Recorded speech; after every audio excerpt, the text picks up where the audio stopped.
मैं हूं रवि तिवारी। आप देख रहे हैं लोकल टीवी। इस समय हम लोकल टीवी के न्यूज़ रूम पर मौजूद हैं और शाम को 7 बजने को है। अब हम कोशिश करेंगे कि रोज़ शाम को आपको एक क्राइम की खबर से आपको अवगत करवाएं और क्राइम की जब भी कोई भी खबर रहेगी वो मेरी जुबानी मैं आप तक पहुंचाऊंगा, मेरे दर्शकों को पहुंचाऊंगा और बताऊंगा कि क्राइम के उस स्टोरी में क्या कहानी थी, क्या वहाँ पे क्रिएट किया गया था और क्राइम की पूरी जो तस्वीर को मैं मेरी जुबानी आप तक पहुंचाने का प्रयास करूंगा। आज हम बात करने जा रहे हैं रायगढ़ के एक मामले की। रायगढ़ में राजेश विश्वास हत्या मामले में पुलिस को एक बड़ी सफलता मिली है। पुलिस ने मृतक की पत्नी और उसके प्रेमी सहित 2 अन्य लोगों को हिरासत में लिया है। पूरा मामला मैं आपको बताना चाहूंगा। हमने सवेरे ही एक खबर आपको दिखाया था कि एक पति ने दहेज के चलते आए दिन दहेज के चलते पति और पत्नी के बीच विवाद होता था, जिसके चलते रायपुर के गुढ़ियारी निवासी प्रशांत शर्मा ने अपनी पत्नी का पहले तो गला घोंटकर हत्या कर दिया। उसके बाद मामले को छुपाने के लिए वह रोने का नाटक भी करता रहा। इसके साथ साथ उसने पत्नी के दुपट्टे से उसकी लाश को सीलिंग फैन में टांग दिया था, पंखे में टांग दिया था, ताकि शक उस पर ना गहराए। कहते हैं कि कानून के हाथ लंबे होते हैं और यदि कोई व्यक्ति गलत करेगा और कानून से बचने की कोशिश भी करेगा तो अंततः वह व्यक्ति कानून के गलत करने वाला व्यक्ति कहीं ना कहीं कानून के चपेट में आ ही जाता है और उसे जो उसकी गलती को लेकर उसे जो सजा होनी है वो सजा उसको हो भी जाती है। ऐसा ही एक मामला जिले के धर्मजयगढ़ थाना क्षेत्र के 22 कॉलोनी में रहने वाले 33 वर्षीय युवा राजेश विश्वास के साथ घटित हुआ। उसकी पत्नी ने अपने प्रेमी के साथ साथ 2 अन्य लोगों के साथ मिलकर अपने पति को मौत के घाट उतार दिया। मामले की जानकारी ना लगे करके शुरुआती तौर पर तो इस मौत को हार्ट अटैक बताया गया। हार्ट अटैक बताकर कहीं ना कहीं पुलिस को भी गुमराह करने की कोशिश की जा रही थी। कानून की आंखों में धूल झोंकने का भी प्रयास किया जा रहा था। लेकिन कहते हैं कानून के हाथ लंबे होते हैं। गलत करने वाला व्यक्ति जितना भी शातिर हो वो अपनी गलती पर पर्दा नहीं डाल सकता। रायगढ़ के मामले में भी अंततः ये हुआ। अब पुलिस ने मामले का खुलासा करते हुए राजेश विश्वास हत्या मामले में मृतक की पत्नी के साथ साथ उसके प्रेमी और 2 अन्य लोगों को हिरासत में ले लिया है।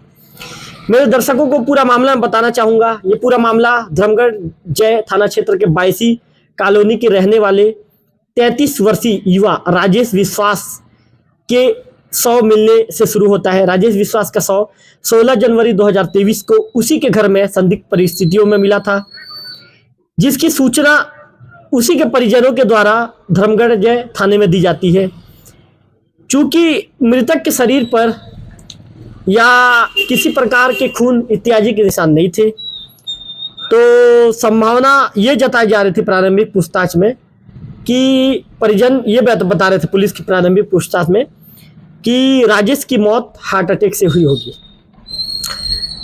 अब ये लेकिन उसके बाद भी जो धर्मगढ़ जयगढ़ की पुलिस थी, पुलिस ने पंचनामा कार्रवाई के दौरान मृतक के सीने में 6 बारीक निशान ऑब्जर्व किया था, बारीक निशान देखा था, जो कि पुलिस को लग रहा था कि ये जो बारीक निशान है वो सिरिंज या कोई सुई नुमा वस्तु से उसमें वो बारीक निशान बना हुआ है। इस तरह पुलिस को प्रारंभिक जो पंचनामा के दौरान पुलिस को ये चीज़ें दिखी थी।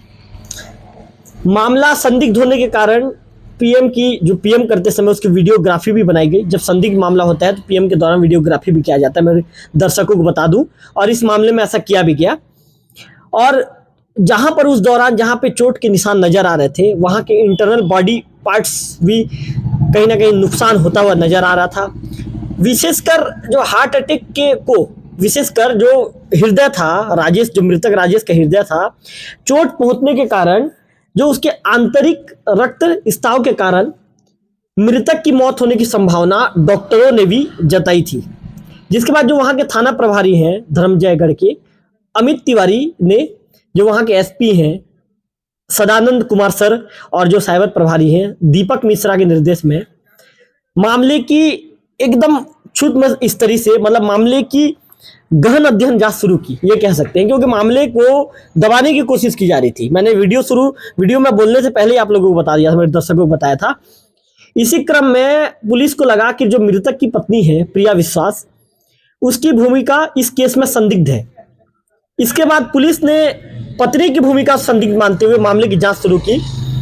तो पुलिस को शुरुआती जांच में जो मिला, मोबाइल में काफी डिलीटेड, मतलब प्रिया के जो मोबाइल में काफी डिलीटेड डाटा दिख रहा था। पुलिस ने उसको सबसे पहले तो पुलिस ने उसको रिकवर करना शुरू किया और घटना दिनांक के दौरान मिली गतिविधियों, मतलब घटना दिनांक जब जिस समय घटना घटी थी 16 तारीख को जो घटना घटी थी, 16 तारीख की घटना घटने के बाद उस दिन से जो परिस्थितियां जो गतिविधियां थी उसने पुलिस के शक को और पुख्ता कर दिया। जिसके बाद पुलिस ने प्रिया से सख्ती से पूछताछ शुरू किया। इस दौरान पुलिस ने जब प्रिया के साथ सख्ती से पूछताछ शुरू किया तो प्रिया पुलिस के सामने टूट गई और उसने पुलिस को पूरी मामले की सच्चाई पुलिस को बता दी। प्रिया ने बताया कि उसका पति और कई महीने पहले राजेश को लीवर जैसी कुछ समस्या थी, जिसके चलते वो मुआ रायपुर के बालाजी हॉस्पिटल में अपने पति के साथ गए थे। इस दौरान लगभग एक महीने भर तक वहां रह के राजेश का वो लोग इलाज, राजेश का जो प्रिया विश्वास थी मृतक राजेश का इलाज कराती रही। इसके बाद जब उसकी जो पत्नी प्रिया और ट्रामा सेंटर के जो स्टाफ नर्स हैं फिरीज यादव उर्फ क्रिस से प्रिया की दोस्ती हो गई। इस दौरान फिरीज यादव जो था वहां का, उसने अपने आप को उसने अपने आप को डॉक्टर बताया। सोशल मीडिया में वह पोस्ट भी डाल रहा था। इसके साथ ही वह जब फर्जी झोला छाप क्लिनिक भी लोधीपारा में संचालित कर रहा था, लोधीपारा का एक स्थान है वहां पे संचालित कर रहा था। प्रिया ने पुलिस के को दिए बयान में यह भी खुलासा किया है कि फ्रिज उसका हमदर्द है तथा जब भी उसका पति उसके साथ शराब पीकर उसे प्रताड़ित करता था तो अपने दोस्त फ्रिज से बात करके, मतलब ये जब शराब पीकर उसको प्रताड़ित करता था तो इस मामले की जानकारी फ्रिज को देती थी। वही फ्रिज की जो बेस्ट फ्रेंड पड़ोस की जो है थी पायल विश्वास को भी फ्रिज यादव से प्रिया के माध्यम से जुड़ने के बाद बातचीत होने लगी थी, आपस में लोग की बातचीत होने लगी थी।